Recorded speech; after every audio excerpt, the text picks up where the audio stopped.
Good afternoon to all of you. It's my pleasure to join you via this video message today on International Women's Day. I'm pleased to see how much these networks gathering in Strasbourg today have grown. The Professional Women Network and Financielle, of which I'm very proud to be the patron, or the godmother. We have made progress towards gender equality, but better is actually not good enough. So I would like to pass on 3 messages. You're in finance. So number 1, take risk.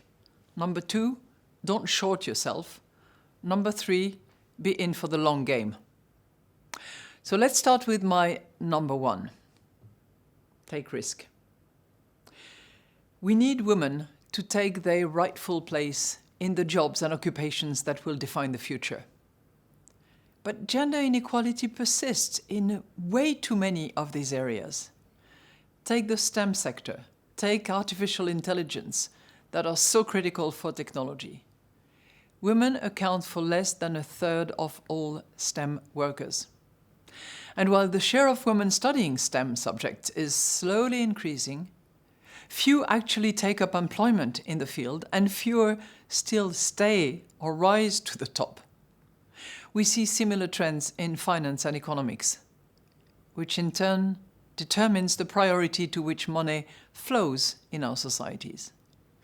Out of the 361 CEOs appointments that were made between 2020 and 2022 in the banks that the ECB directly supervises, guess what?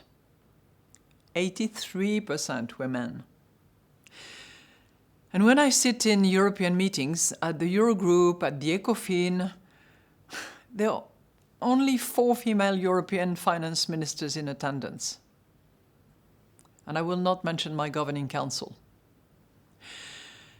But change might be happening to make the path easier for women who are prepared to walk that path. We are moving from the stage of good intentions to real, determined action. For instance, when it comes to economics, academic research and our own experience at the ECB suggest that quotas and targets are a must if we want to improve the situation. At the ECB, I have introduced 2 types of gender targets to be reached in 2026 latest. First, we have intake targets to fill at least half of new and open positions with women at all levels. Second, we also have share targets to increase the share of women at different levels in the organization to between 40% and 51%, depending on the levels. Our last interim assessment shows that we are on track to achieve them. But we have to be really detailed and very specific in what we are targeting. So let's bet that we are going to deliver and that you will be rewarded for taking risks. So my second message is to each and every one of you, irrespective of your age and position in your organizations, do not short yourself. Believe in your ideas. We know that we need more entrepreneurs in Europe because it is the key to job creation, competitiveness, and prosperity. But we're not getting the most out of female talent to reach this goal. There are still fewer female entrepreneurs than males. The share of female startups and scale-ups stand at 23% in the United States and only 11% in the EU. And yet, women-owned businesses tend to outperform their male counterparts by delivering higher revenue and higher growth rates. One reason is that female entrepreneurs find it significantly harder to attract capital. In 2023, companies founded solely by women got, 2% of the total capital invested in venture-backed startups in the US, and I don't have the number for the EU.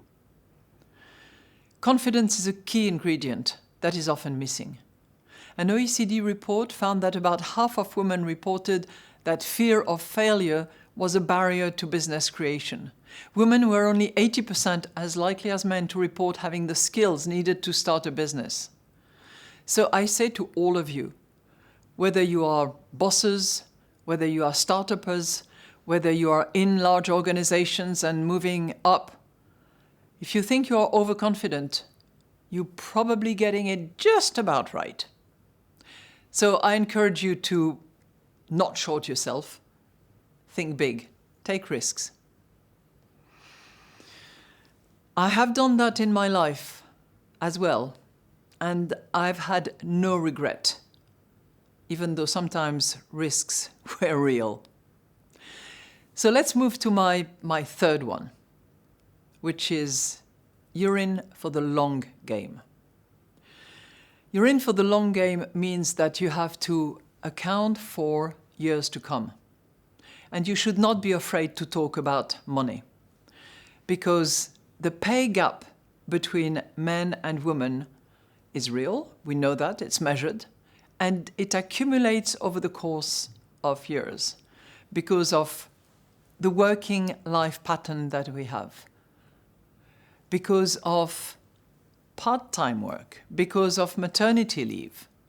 And in terms of wealth, it's clearly obvious. The wealth gap stands at 31% for professional and technical roles. For senior expert and leadership roles, it stands at 38%. The pay gap plays a role here as well. And of course, if you're in for the long game, you have to think about not only your career development now, but you have to think about what happens next.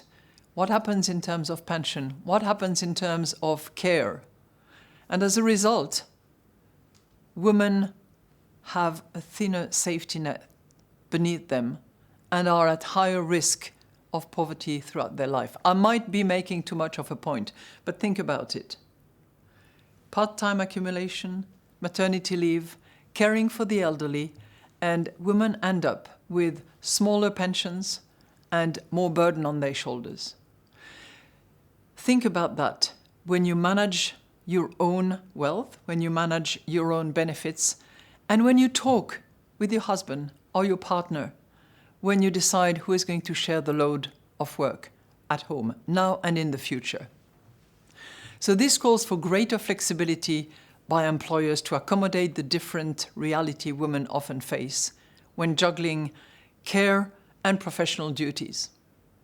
It was Claudia Goldin who once said something like, the gender gap in pay would be considerably reduced and might vanish altogether if firms did not have an incentive to disproportionately reward individuals who labored long hours and worked particularly set hours. Think ahead. You're in the long game. Be wise about ensuring that you treat it fairly, since this is a foundation of your freedom. I hope that I have managed to give you some inspiration from afar. Future is in our hands. Let's make it more equitable for all, men and women. Thank you.